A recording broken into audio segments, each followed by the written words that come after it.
వర్షాకాలం వచ్చేసిందండి.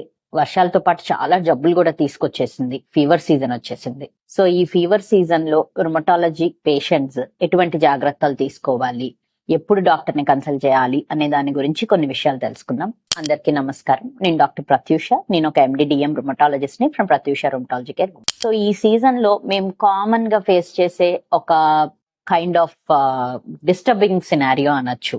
So regular గా మా దగ్గర కరెక్ట్ గా టైంకి వచ్చి మందులు వాడుకునే పేషెంట్స్ కూడా చాలా మంది 1 month 2 months ఈ సీజన్ లో కనిపించరు. తర్వాత వస్తుంటారు నొప్పులు ఎక్కువయ్యి అట్లాగా.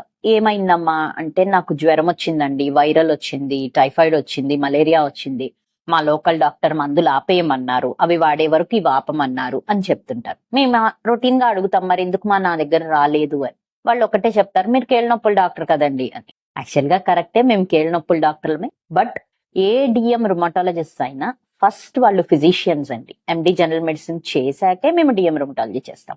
సో ఇటువంటి డెంగ్యూ, మలేరియా, టైఫాయిడ్ వీటన్నిటికీ బేసిక్ ట్రీట్మెంట్స్ ఇవ్వటంలో మేము ఎక్స్పర్ట్స్. అండ్ ముఖ్యంగా ఇటువంటి సమస్యలు కనుక నిజంగా మీకు వస్తే ఆ సందర్భంలో ఏ మందులు వాడాలి, రుమటాలజీ మందులు ఏవి వాడాలి, ఏవి ఆపాలి, వీటి గురించిన స్పెసిఫిక్ నాలెడ్జ్ మాకు బెటర్ గా ఉంటుంది. సో దానివల్ల మీ జబ్బు అనేది పెరగకుండా మీరు కాపాడుకోగలుగుతారు. నిజంగా ఇబ్బంది సీరియస్ అయ్యి జనరల్ ఫిజిషియన్ దగ్గర అడ్మిషన్ అవసరం అయితే మేమే అది సజెస్ట్ చేస్తాం.